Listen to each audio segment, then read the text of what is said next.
अपनी किस्मत से लड़ रही हूँ और इतने सारे बहन भाइयों की दुआएं और आशीर्वाद। तो समय ऐसा आता है कि जब थोड़ा दिमाग हमारा होता है परेशान, तो मैं भी हूँ। ना दीदी थी वहाँ जो कि सोशल साइट से ही हैं, और हर वीडियो पे वो मेरी पे कमेंट करती हैं, क्योंकि उन्होंने ना मुझे उस टाइम सामने से देखा था। जो परेशान लोगों को सामने से देख पाते हैं ना, तो वो और भी उसकी समस्याओं को अनुभव करते हैं। आप सब अभी मुझे दूर से देखते हो, लेकिन फिर भी मेरी परेशानी को समझते हो बहुत ही अच्छे से। चलिए, सबसे पहले तो मैं आपके लिए ही मुझे सब कुछ बोलना है, और बहुत ही इम्पोर्टेंट चीज़ है, तो ज़रूर देखिएगा मैं क्या दिखाना चाह रही हूँ आप सबके लिए। और सबसे पहले आप सबके लिए धन्यवाद भी बोलना चाहूँगी मैं। तो और उसके बाद दिखाने के बाद मैं फिर और भी बहुत कुछ बोलना चाहूँगी, तो वीडियो को पूरा ज़रूर देखना, क्योंकि मैं बहुत ज़्यादा परेशान थी कल। परेशान सी ही हूँ मैं, क्यों हूँ वो सब भी आप सभी के लिए बताऊँगी। रात भी बहुत ज़्यादा मैं परेशान थी अपने हस्बैंड को लेकर, ये समझ ली मैं सोई नहीं हूँ आज पूरी रात के लिए। और 12 बजे के बाद तो मैंने फिर फ्रेश भी कराया था। तो सबसे पहले तो जो मैं दिखाना चाह रही हूँ आप वो सब देखिए, और उसके बाद में जो मुझे बोलना है वो भी मैं आप सबके लिए बोलूँगी ज़रूर आज। ये देखिए, ये मुझे बहुत अच्छा लगा जान के कि देखो मुझे कितने सारे नुस्खे पता चल गए कि इस तरीके से भी हम गैस को ठीक कर सकते हैं। इन भैया ने तो मुझे बहुत सारे बताए हैं। थैंक्स RS तिवारी भैया, आपके लिए बहुत बहुत धन्यवाद। आपने मुझे बहुत सारे ऐसे बता दिए हैं कि इनकी गैस मैं किस तरीके से ठीक करती हूँ, क्योंकि कई बार ऐसा होता है इनके ये गैस बन जाती है कभी कभी। कई बार उन्होंने उल्टी भी कर दी है गैस की वजह से। तो आपके लिए बहुत बहुत धन्यवाद भैया। इन पॉइंट पर प्रेशर दीजिए जो हैंड पर हैं, दोनों हैंड में, यानी कि उन्होंने देखो निशान भी लगा के बताए हैं कि कहाँ कहाँ पे प्रेशर देना है। तो देखो, और बहुत सारी एडवाइस हैं जो मुझे पता चली है। गैस पर पेट पर सरसों का तेल लगाकर गर्म पानी में तौलिया भिगोकर उसको निचोड़ कर रखो, फिर उसको हटाकर ठंडे पानी का तौलिया रखो। तो धन्यवाद भैया आपके। कुसुम तोमर, सॉरी आंटी हैं आप, तो दीदी हैं, जो भी हैं, मुझे भी नहीं पता आपकी एज क्या है। तो आपके लिए भी बहुत बहुत धन्यवाद। और देखो पूनम दीदी ने भी बताया है, पूनम अजय शर्मा, जीत भाई की टांगें घुटनों से नीचे वाली ऑयल लगा के नीचे की तरफ मालिश कर दो, अभी सारी गैस निकल जाएगी। तो दीदी आपके लिए भी बहुत बहुत धन्यवाद, क्योंकि ये वीडियो ना मैंने बहुत लेट डाली थी, 11:30 बजे डाली थी ये मैंने और ये उसी टाइम की सारी कमेंट्स हैं, आप सब भी देख सकते हो। तो देखो इतनी रात में सभी ने मुझे बताया तुरंत कि इस तरीके से इनकी गैस को हम ठीक कर सकते हैं। तो दीदी आपके लिए भी बहुत बहुत धन्यवाद। और भी हैं इसमें, मैं आपके लिए बताती हूँ, ये इसलिए दिखा रही हूँ क्योंकि और भी बहुत बहन भाई हैं जिन्हें ये घरेलू नुस्खे होते हैं, ये जिन्हें हम ठीक कर सकते हैं। और ये चुकंदर के जूस के लिए भी मना कर रहे हैं नंदा भैया कि चुकंदर का जो जूस होता है वो बहुत ज़्यादा हार्ड होता है, आप इन्हें मत दीजिए। और जो कि मैं बहुत ज़्यादा इन्हें देती हूँ चुकंदर का जूस, क्योंकि आपको भी पता है वो ब्लड के लिए बहुत अच्छा रहता है। तो शायद मैं थोड़ी सी उसमें कमी कर दूँगी अब। और ये देखिए, इस पर भी प्रेशर दीजिए। भैया ने यहाँ पे भी निशान लगा के बताया है कि हमें प्रेशर कहाँ कहाँ पे देना है। तो धन्यवाद भैया के लिए। ये देखो इन्होंने 2-3 जगह दिखाया है मुझे इसमें। और ये देखो नीलम दीदी है, सिस्टर है कोई, अजवाइन जीफा सूफ वाली कर दो, पानी पिला दो। ये देखो उन्होंने यहाँ पे भी बताया है, मतलब पैरों में ये ब्लू वाला जो निशान है ना, इस जगह पे भी हम प्रेशर देंगे तो भी इनकी गैस ठीक हो जाएगी। तो धन्यवाद भैया आपके लिए। ये आपकी तीसरी कमेंट है जिसमें आपने एडवाइस दी है। लीवर पर असर है, गर्म दवाओं का लिप 52 देना शुरू कर दो। लिप 52 एक वो आता है सिर्फ, उसके लिए बोला है दीदी ने, आराम मिलेगा, लीवर ठीक से काम करने लगेगा। मैं भी कुछ ऐसा ही झेल रही हूँ, इसीलिए बता रही हूँ। कारण यह कि एंटीबायोटिक और पेन किलर लेती हूँ, बहुत ज़रूरी है, बीमारी ही ऐसी है। अब कृष्णा आयुर्वेद वालों का IBS केयर जूस और लिव 52 ले रही हूँ। हालत ज़्यादा ही बिगड़ गई है, कुछ भी हजम नहीं होता, पेट ऐसे ही फूलता था, पेट दर्द, उल्टी, भूख न लगना। तो धन्यवाद दीदी आपके लिए। देखो इन्होंने भी बहुत बड़ा लिख के बताया, इनकी खुद की भी प्रॉब्लम है। टैबलेट क्रीमेलेक्सा डॉक्टर की सलाह, हो सकता है दी जा रही हो, समय लग रहा है, धैर्य बनाए महादेव। टैबलेट तो मैं इनके लिए खाली पेट जो होती है ना, वो गैस के लिए ही है, गैस्ट्रो वाली।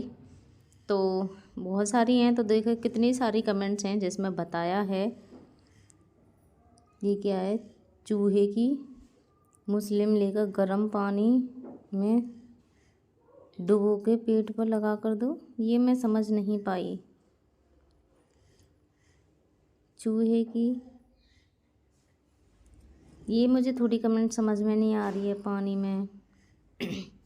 बाकी ये आप देख सकते हो। तो आप सभी के लिए बहुत बहुत धन्यवाद मुझे सलाह देने के लिए, क्योंकि ये चीज़ें ऐसा होता है ना, कभी कभी हमें नहीं पता होती हैं बहुत सारी चीज़ें, तो मुझे आप सबके द्वारा पता चली और मैं अपने हस्बैंड को ये सारी चीज़ें खुद ही कर सकती हूँ। जब भी मुझे ऐसा कभी लगेगा ना तो मैं ज़रूर करूँगी ये सारी चीज़ें। अब जानते हो ये सारी चीज़ें मैं किस लिए दिखा रही हूँ? इसलिए दिखा रही हूँ कि शायद ये ही वो वजह है, मेन वजह है जिससे ना मैं अपनी किस्मत से लड़ पा रही हूँ। क्योंकि इतने सारे जो बहन भाई हैं, इनकी दुआएं हैं, इनकी आशीर्वाद है, और हर समय उनको भी मतलब कोई जी परेशानी होती है ना तो तुरंत मुझे सलाह देना, मेरे हर चीज़ में मुझे सहयोग देना।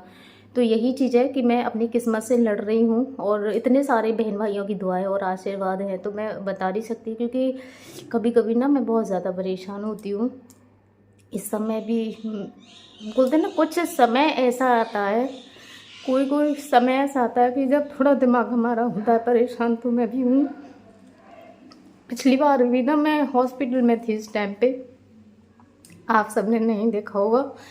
और उस टाइम पे ना दीदी थी वहाँ, जो कि सोशल साइट से ही हैं, और हर वीडियो पे वो मेरी पे कमेंट करती हैं, क्योंकि उन्होंने ना मुझे उस टाइम सामने से देखा था।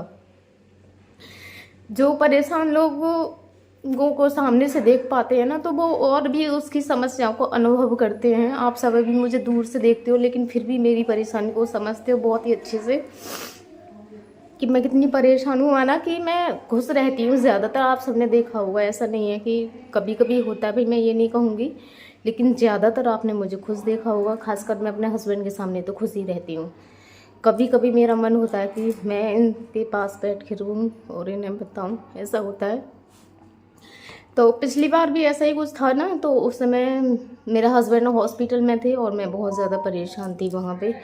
तो जो सोशल साइट से ही दीदी हैं, वो मेरे साथ वहाँ पे थी। उनका नाम है सोनिया नैन दीदी। वो मेरी हर वीडियो पे कमेंट करती हैं, और उन्होंने उस समय मुझे सामने से देखा था, तो वो मुझे बहुत अच्छे से समझती हैं कि कोई बंदा कुछ हमारे समय ऐसे स्पेशल होते हैं, उस समय पे हमें बहुत ज़्यादा मतलब वो चीज़, वो सीन हमें याद होते हैं और आत्मा बहुत ज़्यादा होती हैं। तो आपको पता है मेरे हस्बैंड मेरे पास में जब भी रहते हैं ना, तो मैं हमेशा बहुत ज़्यादा खुश रहती हूँ।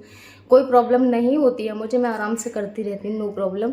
बट जब ये हॉस्पिटल में होते हैं ना, उस समय मैं बहुत ज़्यादा परेशान सी हो जाती हूँ। आप सभी बहुत जानते होंगे अच्छे से। तो पिछली बार ये हॉस्पिटल में थे, तो मैं चली गई थी उस समय, और मैंने भी बोला था कि जब तक मेरा हॉस्पिटल ने उस समय ना बहुत ज़्यादा समय लगा था हॉस्पिटल में, काफ़ी ऐसे 1 महीने से मैं आई थी। तो मैं वहाँ चली गई थी, और मैंने बोला था, मैंने कि जब तक ये नहीं आएंगे मैं नहीं आऊँगी। और इन्हीं के साथ मैं रही थी वहाँ पे, 5-6 दिन रही थी। जब ये आए थे ना डिस्चार्ज होके, जब ही मैं आई थी। पहली बार ऐसा हुआ था कि मैं हॉस्पिटल में रुकी थी, वरना मैं एक बार और रुकी थी दादरी में। वहाँ तो सिर्फ मैं एक ही रात रुकी थी, लेकिन इस बार मैं वहाँ पर रह के आई थी इनके साथ में। मैंने कहा मैं नहीं जा रही हूँ, मैं छोड़ के इन्हें मैं नहीं जा सकती। आप भी जानते हो मैं कभी इन्हें छोड़ती नहीं हूँ। एक हॉस्पिटल ही ऐसी है जहाँ मैं छोड़ के आती हूँ, वरना मैंने ना कभी नहीं छोड़ा है। क्योंकि मुझे रहा ही नहीं आता बिल्कुल भी। ये होते हैं, उनकी आत्मा मेरी इन्हीं की तरफ ऐसे बढ़ी रहती है, पता नहीं कैसे होंगे, क्या कर रहे होंगे। मुझे, मैंने कभी छोड़ा ही नहीं है, तो मुझे उन चीज़ों की और भी ज़्यादा कैसे होगी। लेकिन जब हॉस्पिटल में होते हैं ना, उस समय में होता है, और जब घर पे होंगे तो मेरा दिमाग, मैं खुद ही समझ सकती हूँ क्या होगा। मुझे नहीं छोड़े जाते हैं बिल्कुल भी, कुछ भी हो। तो बहुत ज़्यादा ऐसी थी तब। और फिर इनकी तबीयत ख़राब हुई ना, तो और भी ज़्यादा ऐसे ये पेट बहुत ही ज़्यादा इनका ऐसा मोटा हो रहा था, फूल के। फिर मैंने हींग का पानी, अब हींग मैं ये भूल गई कि उससे तेल में मिला के टूंडी पे लगाऊं, क्योंकि ठीक हो जाता है उससे भी, या फिर पानी में मिला के लगाऊं। तो मम्मी से मैंने सोचा, मम्मी सो रही थी, उनका मम्मी से पूछी या नहीं पूछूं। तो मम्मी भी सो रही थी, तो मैंने उनसे भी पूछा नहीं। मैंने कहा मैंने ही खुद से ऐसे पानी में लिया उसको और इनके पेट पे लगा दिया। मुझे भी नहीं पता चलती कि इनका पेट फूल रहा है, टाइम इतना ज़्यादा हो रहा था, मैं भी चेक नहीं करती। मुझे पता चला इनके मुंह से ना ऐसे सफ़ेद सफ़ेद दही दही सा निकल के आ रहा था, बहुत ही ज़्यादा। फिर वो जब ही आता है जब इनके पेट में गैस बनती है। तो मैंने इनके पेट को चेक किया, तो इनका पेट हो रहा फूल के, इतना मोटा ढोल सा, गैस बन रही थी बहुत ही ज़्यादा। फिर मैं जल्दी से, पहले तो पेट को मैंने ऐसे ऐसे सहलाया, ऐसे भी कंधे से, क्योंकि जब मेरे खुद को बनती है ना, इसीलिए मुझे पता है कि इन चीज़ों से आराम मिल सकता है। अब ये तो कुछ मुझे बता ही नहीं सकते, तो मैं खुद पे उन चीज़ों को, जैसे जो मैं खुद पे ट्राई कर चुकी हूँ, क्योंकि ऐसे ऐसे थोड़ा अंगड़ाई भी लो तो भी बहुत ज़्यादा रिलैक्स सा फील होता है। तो वो चीज़ें मैंने इनके लिए कराई। पहले तो इनके पेट पे ऐसे ऐसे हाथ फेरा, दोनों तरफ से ऐसे थोड़ा उसको दबाया, फिर मैं हींग लेके आई, हींग को मैंने इनके लगाया वहाँ पे। थोड़ी देर तक इनके पास में बैठी रही, मैंने देखती रही थोड़ा सा रिलैक्स होगा। फिर ये फ्रेश हुए, मैंने इनको फिर फ्रेश कराया रात में ही। फ्रेश कराने के बाद में जब मैं सोई, मैंने कहा अब थोड़ा ना आराम मिल जाएगा, क्योंकि फ्रेश होने के बाद में भी थोड़ा से हमें रिलैक्स हो जाता है। और अब सुबह को भी हो चुके हैं, तो मैं बस यही सब आपको दिखाना चाह रही थी और बताना चाह रही थी। सब बोलते हैं ना कि तुम इतनी स्ट्रोंग कैसे हो, कहाँ से तुम्हारे अंदर इतनी हिम्मत आती है। और कई बार तो एक दीदी है, वो मुझसे बोलती है कि तुम किस मिट्टी की बनी हो। मैंने बहुत बार देखा है, मतलब उन्हें ऐसा लगता है कि मैं मतलब इतनी ऐसे उसमें भी इतना खुश रह लेती हूँ, इतना सब कुछ कर लेती हूँ। तो वो मुझसे कह रही थी आखिर तुम किस मिट्टी की बनी हुई हो। तो दीदी बस आप सभी हो वो सब, आप सबसे ही मुझे बहुत ज़्यादा ताकत मिलती है, आप सभी मेरी हिम्मत हो, आप सबसे ही मैं आगे तक अपने परिवार के साथ चल पा रही हूँ। तो बस धन्यवाद आप सभी के लिए बहुत बहुत ज़्यादा। बस इसी तरीके से आप मेरे साथ देते रहना, कभी छोड़ना नहीं। तो आप सबकी दुआ से ये ठीक भी ज़रूर होंगे, और बहुत ज़्यादा, क्योंकि दुआएं इतनी हैं, भगवान कब तक नहीं सुनेंगे किसी की, सुनना तो पड़ेगा ही उनके लिए बस।